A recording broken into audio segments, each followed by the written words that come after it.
The room froze the moment the CEO laughed and dismissed bikers as nothing but losers, a careless insult tossed into a crowded conference hall filled with power suits and polished smiles.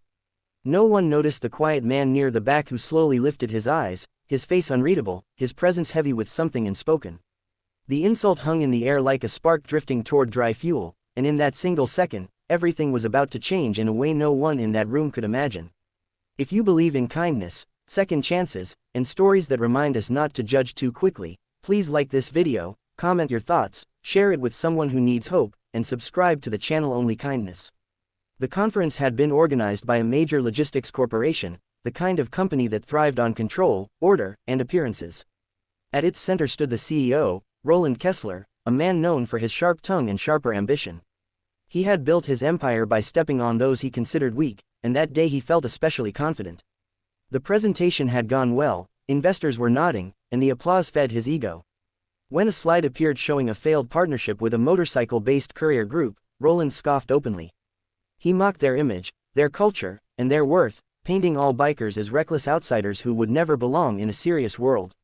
Laughter followed, not because everyone agreed, but because power demanded obedience.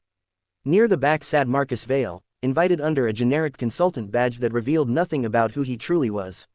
He wore a plain jacket, his hair streaked with silver, his hands resting calmly on his knees. To anyone else, he looked like another aging advisor observing quietly. What no one knew was that Marcus had spent decades leading one of the most tightly bonded brotherhoods in the world, a man whose life had been shaped by loyalty, sacrifice, and a strict personal code. He was the elected leader of the Hells Angels chapter that had quietly funded community shelters, protected abused families, and mentored lost youth under the radar of public judgment. Marcus had not come to argue or defend himself. He had come to understand why a deal meant to provide jobs for struggling riders had been cancelled without explanation. As Roland's words echoed through the hall, Marcus felt something deeper than anger. He felt disappointment, not for himself, but for a man so blinded by arrogance that he could not see the humanity in others. Around Marcus, people shifted uncomfortably, sensing that something about this moment was wrong, though they could not explain why. After the conference ended, Roland moved through the crowd shaking hands, basking in approval. Marcus waited until the room thinned, then approached the front desk and calmly requested a private meeting. His tone was steady, his posture respectful, and his request was granted out of courtesy more than interest. Minutes later, Marcus stood inside a glass-walled office overlooking the city, a place built on dominance and glassy illusions of control. What followed was not confrontation, but revelation. Marcus spoke of logistics routes through forgotten towns, of riders who knew every back road and broken bridge, of men and women who had once been discarded by society and rebuilt themselves through responsibility and brotherhood. He explained how their courier network had succeeded where others failed, not because of profit, but because of trust. Roland listened with impatience at first, then confusion, then something close to unease. The calm certainty in Marcus's presence did not match the stereotype Roland had mocked so easily. Days passed after that meeting, and the world outside Roland's office began to shift. A massive storm hit the region, cutting off supply lines to several rural hospitals. Traditional fleets refused to risk the roads.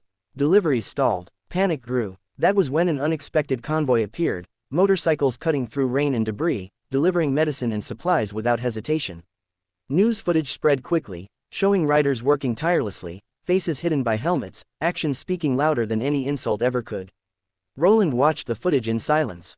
He learned that the operation had been coordinated by Marcus Vail, the same man he had dismissed without knowing his true role.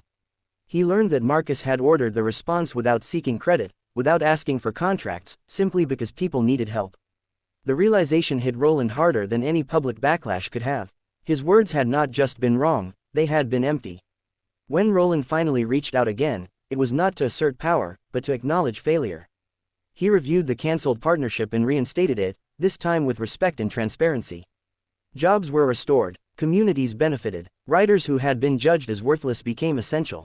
Marcus did not celebrate. He simply ensured the system worked and stepped back into the shadows, where his focus had always been. The story spread quietly at first, then widely, not as a tale of humiliation, but as a reminder. People spoke less about the insult and more about the lesson.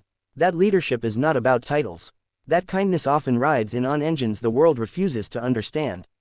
And that mocking what we do not know can blind us to the very help we one day might need. If this story moved you even a little, please take a moment to like and share this video, and subscribe to Only Kindness so more stories like this can reach hearts that need them. Before this story ends, we ask you one simple thing. Please comment below and tell us what this story made you feel, because your voice matters here.